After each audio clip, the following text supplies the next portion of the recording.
आजच्या भागामध्ये आपण पाहत आहोत क्लासरूममध्ये सगळे स्टुडंट आलेले असतात आणि सगळे स्टुडंट आल्याच्या नंतर क्लासरूममध्ये एक सर आलेले असतात आणि ते सर आल्याबरोबरच आता इथे अनिका उठून उभी राहते आणि ती म्हणत असते, हे गाईज सर आलेले आहेत, प्लीज स्टँड अप.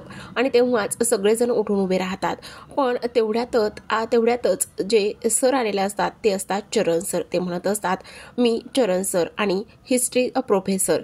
असं म्हटल्यावर आता निंगी म्हणत असते, अगं कमळे, मग तर शंभू म्हटला होता की इंग्रजीचे सर येणार आहेत, इंग्लिशचा पिरियड आहे, मग हे दोघे कसे? आणि आता सगळ्यांना ते सिडाऊन म्हटल्यावर ह्या दोघी उठून उभ्या राहतात. आणि तेव्हाच इथे चरण सर त्यांच्या समोर जातात आणि म्हणतात, हे काय, कोण आहात तुम्ही? New admission? काय हा अवतार आहे? काय हे कपडे, काय हे केस? आणि असं कुणी कॉलेजमध्ये येतं का? तेव्हाच याला काय झालंय असं कमळी म्हणते. आणि निंगी सुद्धा, काय झालं म्हणजे कॉलेजचा एक पर्टिक्युलर युनिफॉर्म असतो, तो तुम्हाला वेअर करता नाही आला आणि ह्या अशा कपड्यांमध्ये कोण जातं? तुम्ही काही शाळेत वगैरे जाताय का? असंच आता इथे चरण सर मुद्दामूनच त्यांना हिणवून बोलत असतात. आणि तेव्हाच ते म्हणत असतात, उद्यापासून व्यवस्थित कॉलेजला यायचं आणि अशा जीन्स वगैरे घालायच्या. आणि तेव्हाच निंगी म्हणत असते, नाही नाही बाई, शी ते कसं दिसल, आम्ही नाही घालणार त्या जीन्स वगैरे. चरण सर म्हणतात, मग काय घालणार? आमच्या कॉलेजमध्ये मग तुम्हाला जागा नाहीये, ते तशाच पद्धतीने इथे तेच कपडे घालून तुम्ही यायचं आहे, समजलं? आणि तेव्हाच आता मी हिस्ट्री टीचर आहे असंच ते त्यांना सांगत असतात. चरण सर म्हणत असतात, माझे जर लेक्चर अटेंड करायचं असेल तर ड्रेस कोड. आणि ड्रेस कोड काय असतो? आणि तेव्हाच इथे ड्रेस कोड म्हणजे असं निंगी म्हणत असते, म्हणजे मराठीचा हा अवतार आहे, मराठी भाषेचं हे आहे, तर इंग्लिशचं काय असेल? इंग्लिशचं तर वांदेच असणार आहे तुमचं. आणि तेव्हाच आता सगळेजण त्या दोघींवरती हसायला लागलेले असतात. तेव्हाच चरण सर लगेचच त्या दोघींना म्हणत असतात, आव्हान आहे, आता तुम्हा दोघींची एक शिक्षा आहे आणि ती म्हणजेच की इथे आजचं माझं जे लेक्चर आहे ते तुम्हा दोघींना उठून उभा राहूनच अटेंड करावं लागणार आहे. आणि तेव्हाच सगळा क्लास अगदीच हसत असतो, कारण ह्या दोघींना असं पाहिल्याच्या नंतर त्यांना खूपच जास्त हसायला येतं. आता हिस्ट्रीचं लेक्चर आहे त्यामुळे ते त्यांच्या हिस्ट्रीच्या लेक्चरला इथे सुरुवात करत असतात. ते म्हणत असतात, खरं तर आपल्या भारतामध्ये खूप मोठे महात्मे होऊन गेलेले आहेत आणि आज सुद्धा त्यांची फिलॉसॉफी आपण फॉलो करत आहोत, आचरणात आणत आहोत. आणि त्यातीलच एक नेते म्हणजेच की मोहनदास करमचंद गांधी म्हणजेच की आपले महात्मा गांधी. आणि महात्मा गांधींचं जे काही वक्तृत्व आहे किंवा त्यांची जी काही फिलॉसॉफी आहे ही सगळी आपण आज जाणून घेणार आहोत. पण सगळ्यात महत्त्वाची गोष्ट, त्या महात्मा गांधींच्या 3 माकडांबद्दल तुम्हाला माहीत आहे का? आणि माहितीच असायला पाहिजे, हे मी आज तुम्हाला सांगणार आहे. खरं पाहायला गेलं तर अनिका त्यांना गाईड करत असते. 3 माकडं कोण? तर ह्या दोघी उभ्या राहिलेल्या आणि त्याचबरोबर त्यांच्यासोबत त्यांच्यासारखाच असलेला एक रत्नागिरीचा शंभू. ह्या तिघांची नावं मुद्दामूनच अनिकाने घ्यायला लावलेली असतात. आता ती 3 माकडे कोण असं म्हणूनच आता चरण सर एक एक माकड सिलेक्ट करत असतात आणि ते म्हणत असतात, पहिलं माकड तर इथे कमळी अगदीच परफेक्ट आहे असं म्हणूनच तिला पुढे नेऊन उभे करतात. त्याचबरोबर दुसरं माकड कोण? तर ही निंगी, आणि ही सुद्धा अगदीच परफेक्ट आहे. आता 2 माकडं तर आपल्याला मिळालेले आहेत, पण तिसरं माकड? आणि तेव्हाच अनिका सरांना खानाखुणा करत असते आणि सरांना खानाखुणा केल्याच्या नंतर पाठीमागे अंगठ्यानेच ती दाखवत असते. मग तिसरं माकड कोण? तूच चंपूलाल, चल ये पुढे, तूच शंभू तूच ये, असं म्हणूनच आता त्याला सुद्धा पुढे घेतलं जातं. आता हे आहेत गांधीजींचे 3 माकडं. आणि तेव्हाच सगळा काही जो क्लास आहे तो ह्या तिघांना पुढे बघून अगदीच हसायला लागलेला असतो. आता ह्या तिघांना पुढे घेतल्याच्या नंतर चरण सर म्हणत असतात, अरे वा, आता शोभतायत मस्त आणि परफेक्ट असे 3 माकडं. पण आता ही जी 3 माकडं इथे समोर आलेली आहेत, ती समोर 3 माकडांच्या काहीतरी एक वेगवेगळी खासियत आहे आणि प्रत्येकाची वेगवेगळी खासियत आहे. असंच म्हणून अनिकाच्या टेबलच्या बाजूलाच ते सर उभे असतात. आणि तेव्हाच आता फर्स्ट माकड असतं ते म्हणजे निंगी. आता तुला काय करायचं आहे? तर फक्त आणि फक्त इथे डोळे बंद करायचे आहेत, कारण तुला खूप जास्त दिसतं. कारण अनिका इकडे सांगत असते इशाराद्वारेच. आणि तेव्हाच ते तसं चरण सर पुढे बोलत असतात. त्यानंतर आता कमळीचा टर्न असतो आणि कमळीला काय करायचं असतं तर ते सांगत असतात की तुला तुला काय करायचं आहे तर तुला कानावर हात ठेवायचे आहेत. आणि कानावर का की तुला लायकीपेक्षा जास्तच ऐकायला येतं आणि लायकीपेक्षा जास्तच तू इथे बोलतेस, म्हणूनच तू कान आणि तोंड दोन्ही सुद्धा बंद करायचे. असं बोलल्याच्या नंतर आता लगेचच कमळी तिचे दोन्ही हात तोंडावर ठेवते आणि तोंड बंद करते. आता तिसरं माकड त्याला काय सांगायचं तेव्हाच लगेचच अनिका बाजूने इशारा करते की त्याचे कान बंद करायचे. लगेचच चरण सर म्हणत असतात, हां तिसऱ्या माकडाने आता काय करायचे, कान बंद करायचे, कारण ह्याला खूपच जास्त ऐकायला येतं. असं म्हणूनच आता त्याच्या कानावर हात इथे चरण सरांनी ठेवायला लावलेले असतात. आता कसे अगदीच परफेक्ट वाटत आहेत गांधीजींची 3 माकडं, कारण आता चंपकने सुद्धा कानावर हात ठेवलेले आहेत. आता काय करायचं बरं, आता ना लगेचच अनिका सांगत असते वेट खाली बसवायला लावायचं. आणि तेव्हा लगेचच चरण सर म्हणत असतात, आता काय करायचंय, बरोबर मी सांगतो तसं करायचंय, आता खाली बसा बरं. आणि लगेचच त्या तिघांना सुद्धा इथे चरण सर खाली बसायला सांगतात. आता काय एकदम परफेक्ट दिसते, खाली बसलात ना, मग आता काय करायचं बरं, काय करायचं आता ना एक काम करूया, उठा भाषा काढायला लावूया का. आणि तेव्हाच लगेचच चरण सर म्हणत असतात, आता उठा भाषा काढा. तेव्हाच लगेचच अनिका म्हणत असते, ए गावछाप काय बघतेस, चल उठा भाषा काढ. असं म्हणूनच ती उभा राहिलेली असते. आणि चरण सर सगळ्या क्लासरूमला काउंट करायला सांगत असतात, 1. आणि असं म्हणूनच लगेचच दुसरा काउंटडाऊन सुरू होतो, 2. आणि तेव्हाच अगदीच हे 1 ते 3 पर्यंत उठा भाषा काढत असतात. आता लगेचच तिथे एंट्री झालेली असते प्रेक्षकांनो आपल्या ऋषी सरांच्या बहिणीची, म्हणजेच की प्राजक्ताची. ही आहे ऋषीची बहीण आणि प्राजक्ता इनामदार. आता ही इथे आल्याच्या नंतर ती लगेचच म्हणत असते, स्टॉप इट, काय चाललेलं आहे हे सगळं काही तिला अजिबातच आवडत नसतं, कारण ती खूप संस्कारी अशी दाखवलेली आहे. ती म्हणत असते, चरण सर काय चाललंय हा सगळा काही प्रकार, बंद करा हा हे सगळं, आणि अदरवाईज यू नो. असं म्हटल्याबरोबर लगेचच चरण त्याच्या बुक्स उचलतो आणि लगेचच तिथून तो निघून गेलेला असतो. आणि तेव्हाच तिचा मोर्चा म्हणजेच प्राजक्ताचा मोर्चा आता अनिकाकडे वळतो. अनिकाला ती म्हणत असते, काय चाललंय हे अनिका सगळं काही, आणि तुला माहिती ना कॉलेजमध्ये रँकिंग अजिबातच अलाउड नाहीये, आणि तरी सुद्धा तू असं त्यांच्यासोबत वागत आहेस. आणि त्याचबरोबर सगळ्यात महत्त्वाची गोष्ट म्हणजेच की ते नवीन आहेत म्हणून तुम्ही त्यांच्या सगळ्यांसोबत असं वागत आहात का. तर प्रेक्षकांनो इथे आता आपल्या ऋषीची एंट्री झालेली असते, अगदीच धमाके एंट्री झालेली असते. हेल्मेट काय तो गॉगल, त्याचबरोबर ती बुलेटची राईड, आणि मस्त धमाकेदार अगदीच व्यवस्थित आणि सभ्य असा प्रिन्सिपलच्या लुकमध्ये तो इथे एंट्री केलेला असतो.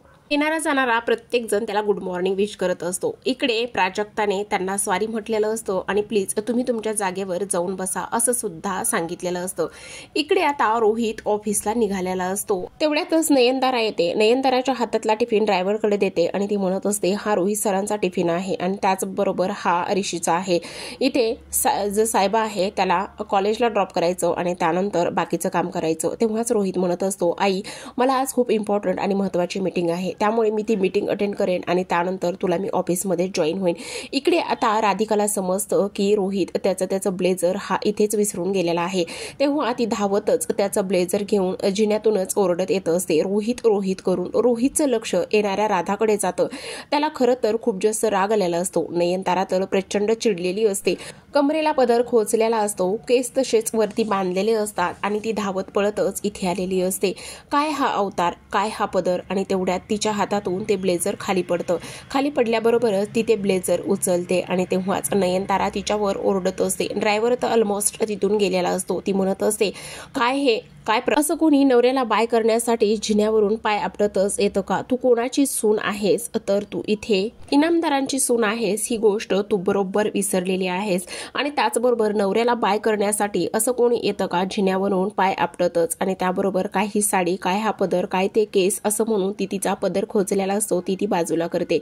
साहेबा लगेचच बाजूला पाठ वळून उभा राहिलेला असतो. ड्रायव्हर तर ऑलमोस्ट तिथून निघून गेलेला असतो. तेव्हाच इथे तू एवढ्या मोठ्या घराण्यांची सून आहेस आणि एवढे साड्या, एवढ्या महागड्या ज्वेलरी आहे ते घालत नाहीयेस आणि हा असा अवतार करून तू इथे फिरत असतेस. त्याचबरोबर आता बाहेरची जी काही गरिबी आहे ती मात्र तुझ्या ह्या वागण्यातून, बोलण्यातून कुठे सुद्धा गेलेली नाहीये, हे मात्र दिसूनच येत असतं.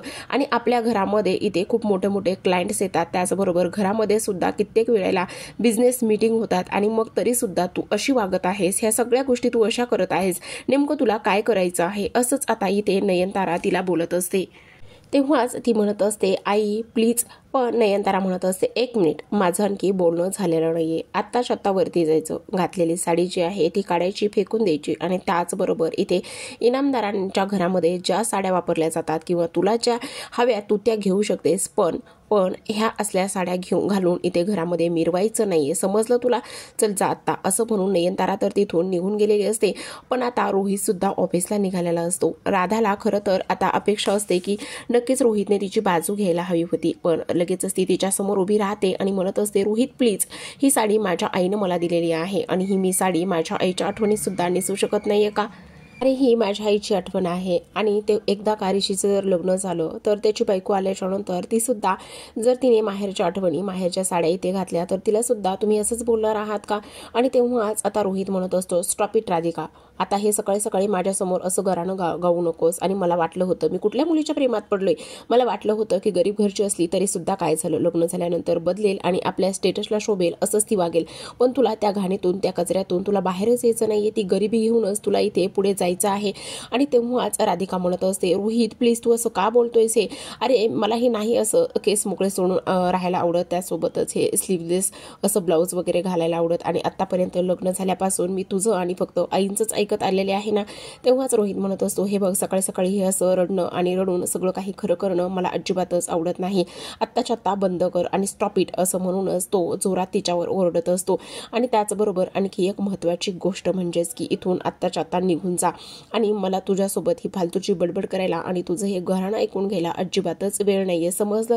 मला नोकरांसमोर तमाशा तर अजिबातच घालायचा नाहीये, कळलं तुला? असं म्हणूनच तो तिला तिथून बाजूला जायला सांगत असतो. पण तरी सुद्धा राधिका तिचं म्हणणं त्याला पटवून देत असते, पण तो मात्र तिचं काहीच ऐकत नसतो. रागातच तिथून तो निघून जाण्याचा प्रयत्न करत असतो. आणि तेव्हाच राधिका त्याला आवाज देत असते, रोहित, अरे प्लीज रोहित, तुझं ब्लेझर तरी घेऊन जा. पण रोहित मात्र आत्तापर्यंत निघून गेलेला असतो. खरं पाहायला गेलं तर रोहित आणि राधिकाचं लव्ह मॅरेज असतं, पण तरीसुद्धा रोहित अशा आईच्या स्वभावाचा आहे आणि त्याचबरोबर आईच्या ताटाखालचं मांजर म्हटलं तरीसुद्धा चालण्यासारखं आहे. आता प्रेक्षकांनो इकडे तर प्राजक्ताने जरा क्लास थोडासा थंड केलेला असतो, पण आता कमळी आणि निंगी अगदीच फर्स्ट बेंचवर बसलेले असतात. येणारा प्रत्येक टीचर किंवा येणारे प्रत्येक प्राध्यापक जे आहे ते अगदीच तिला पहिले दिसत असतात. आता ऋषी इथे आलेला असतो. कमळीचा तर खूप मोठा गैरसमज होत असतो. कमळीचा एवढा मोठा गैरसमज झाल्याबरोबर ती ताटकन उठते आणि ऋषी समोर जाऊन उभी राहत असते आणि ऋषीला अरे तुरे करून ती बोलत असते. आणि तेव्हा ती म्हणते, काय रे इथे सुद्धा आलास का तू? केलीच ना आता एकदा मदत, मग आता परत मागे मागे कशाला आलेला आहेस? माहिती आम्ही खेड्यातून आलेलो आहोत आणि तरी सुद्धा तू इथे आमच्या मागे मागे कशाला आलास? केलीच ना एकदा तू मदत. आणि इथे प्रत्येकजण मुंबईमध्ये आल्यापासून प्रत्येकजण इथे त्रासच देत आहे. आणि तेव्हा सगळा क्लास हा हसत असतो. तेवढ्यातच तिथे साधना टीचर आलेल्या असतात आणि त्या म्हणत असतात तुमच्यासाठी एक निरोप आहे आणि तो म्हणजेच की या क्लासमध्ये न्यू ॲडमिशन आहे, ते म्हणजेच की 4 राधा, कमळी, निलांबरी आणि शंभू या 4 जणांचे न्यू ॲडमिशन आहेत. आणि कमळी हे तुमचे इंग्लिश प्रोफेसर ऋषी इनामदार हे नाव ऐकल्याच्या नंतर कमळीला तर खूपच मोठा धक्का बसतो. बापरे, एवढं सगळं मी ह्याला बोलले. आणि त्याचबरोबर तिला तो सगळा गावाकडचा क्षण आठवतो, कशा पद्धतीने ह्या दोघांची भेट झाली, कशा पद्धतीने दोघांचं भांडण झालं. त्याचबरोबर त्याने मैत्रीचा हात पुढे केला होता. त्यासोबतच कमळीने सर्व काही झिडकारून लावलेलं असतं, त्याचा पदोपदी अपमान केलेला असतो आणि हात जोडून त्याला सांगितलेलं असतं की आत्ताच्या आत्ता माझ्या आयुष्यातून निघून जा. ह्या सगळ्या गोष्टी झालेल्या असतात. त्याचबरोबर कबड्डी मॅचसाठी ह्यानेच मला मदत केली होती आणि तरीसुद्धा मी एवढं सगळं काही ह्याला बोलले होते. ह्या सगळ्या गोष्टी आता इथे त्याला आठवत असतात. आता इकडे निंगी तर म्हणत असते, काय काय ऋषी सर, बापरे काय हे, नाही सर असं म्हणूनच तिचं तर अगदीच ततपप झालेलं असतं. इकडे आता जो काही ऋषी आहे तो म्हणत असतो, रिलॅक्स, मी इथे प्रोफेसर आहे, प्लीज सिट डाऊन आणि तू तुझ्या जागेवर जाऊन बस, आता शांत हो प्लीज कमळी. असं म्हणूनच तो शेवटी स्वतःच कमळीला थोडंसं समजून घेतो आणि जागेवर जाऊन बसायला सांगत असतो. आता इकडे पूर्ण क्लास हा हसत असतो, पण ऋषीच्या एका शब्दामुळेच हा पूर्ण क्लास अगदी शांत झालेला असतो. आता कमळी आणि निंगी एकमेकींच्या बाजूला जाऊन बसतात आणि त्या दोघी कुजबुजत असतात, कारण हा तर कोण आहे बाई, हा तर इंग्लिशचा प्रोफेसर आहे आणि आपण ह्याच्याबद्दल गैरसमज करून घेतलेला आहे. बापरे, हे सगळं काय आहे असं बोलत असतानाच आता तो म्हणत असतो, प्लीज लिसन, मी काहीतरी बोलत आहे ना आणि क्लास सुरू आहे, त्यामुळे तुम्ही दोघी माझ्याकडे लक्ष द्या. आणि त्याचसोबत आता इथे जो ऋषी आहे तो स्वतःची ओळख करून देत असतो. त्याचबरोबर तो म्हणत असतो की आपल्या क्लासमध्ये न्यू 4 ॲडमिशन झालेले आहेत, त्यामुळे त्यांचं इंट्रोडक्शन होणं खूप जास्त महत्त्वाचं आहे. असं म्हणूनच आता कमळी पुढे जाते आणि कमळी पुढे गेल्याच्या नंतर ती खरं तर मराठीतून बोलायला सुरुवात करत असते. माझं नाव कमळी मोहिते आणि मी कोल्हापूरच्या गावातून म्हणजे सिद्धटेक ह्या गावातून आले आहे.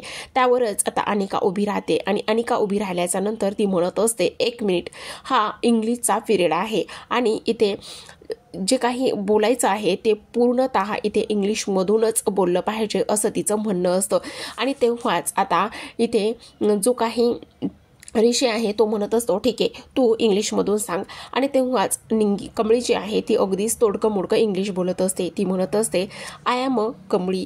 आणि तिथून पुढची जी वाक्यरचना आहे तिला काही ती परफेक्ट जमत नसते आणि त्यामुळे अख्खा क्लास जो आहे तो तिच्यावर हसायला सुरुवात करत असतो. ऋषीला मात्र खूप जास्त कुतूहल वाटत असतं. तेव्हाच कमळी म्हणत असते, सर, ह्या वक्ताला मी जर माझं सगळी माहिती आणि माझ्याबद्दल मी जर मराठीतूनच सांगितलं तर चालेल का? मी पुढच्या वेळेला इंग्लिश नक्कीच शिकेन आणि इंग्लिश शिकले की मी सगळं काही तुम्हाला इंग्लिशमध्ये सांगेन असं कमळी बोलते. त्यावरच आता ऋषी म्हणत असतो, हो चालेल ना. त्यावर कमळी बोलायला सुरुवात करत असते. ती म्हणत असते, नमस्कार, माझं नाव कमळी मोहिते, मी कोल्हापूरच्या सिद्धटेक गावातून आलेले आहे. हे सिद्धटेक गाव अगदीच डोंगरामध्ये वसलेलं आहे. अगदीच लहान मुलं कसं पुस्तकात चित्र काढतात अगदी तसंच हे माझं सिद्धटेक गाव आहे. बाजूने डोंगरदऱ्या, वाहणारा झरा आणि उगचच डोकवणारा तो सूर्य आणि त्या अशा गावातून मी आहे. खरं पाहायला गेलं तर आमच्या गावामध्ये 1ली ते 12वी पर्यंत शाळा आहे आणि तिथेच मी मराठी मीडियममधूनच शिकले. आता पुढं मला शिकायचं होतं म्हणून मुंबईला आले. मला खूप मोठं शिकायचं आहे आणि ह्या कॉलेजसारखंच कॉलेज माझ्या गावाला मला बांधायचं आहे. त्याचबरोबर सगळ्यात महत्त्वाचं म्हणजेच की मी कबड्डी खूप छान खेळतो बघा आणि कबड्डी 1च नंबर खेळतो आणि त्या कबड्डीमुळे तर मी इथे आलेलो आहे. आणि त्याचबरोबर सगळ्यात महत्त्वाचं म्हणजेच की माझ्यासाठी माझ्या आयुष्यामध्ये समद काही माझी आईच आहे. आईने इथपर्यंत मला पोहोचवण्यासाठी खूप कष्ट केलेत, खूप मेहनत केली आणि आज मी तिच्यामुळेच इथे आलेली आहे असं सगळं भरभरून इथे ती सांगत असते. त्याबरोबरच आता निंगी हे सगळं काही ऐकल्याच्या नंतर खूप जास्त तिला आनंद आणि हसायला येत असतं. इकडं प्राजक्ता सुद्धा खूप जास्त हसत असते आणि तेव्हाच आता ती म्हणत असते, आणि सगळ्यात महत्त्वाची गोष्ट, माझ्या मराठी भाषेबद्दल तुम्हाला थोडंसं मी गावढळ वाटत असेल, पण आता खूप ठिकाणी वेगवेगळी बोलीभाषा आहे आणि त्यातलीच माझी एक आहे, पण ही सुद्धा आपली बोलीभाषाच मराठीच आहे आणि आता मराठीला किती प्राधान्य आहे हे सुद्धा मला माहीत आहे आणि मी सुद्धा इथे आल्यावर आता इंग्लिश नक्कीच शिकेन असंच आता ती बोलत असते. त्यावर आता ऋषी म्हणत असतो, हो कमळी, अगदीच बरोबर आहे.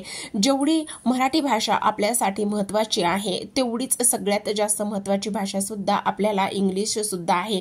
तेव्हाच ती बोलत असते, हो सर, मला इंग्लिश सुद्धा खूप शिकायला आवडते आणि मी एकदा का शिकायचं ठरवलं की मी ती पटकन शिकते आणि त्यामुळेच मला वाचनाचा सुद्धा खूप जास्त छंद आहे. त्यावरच आता इथे तो म्हणत असतो, वाचनाचा छंद आहे तर मग तुझे आवडते लेखक कोण आहेत सांगतेस का जरा?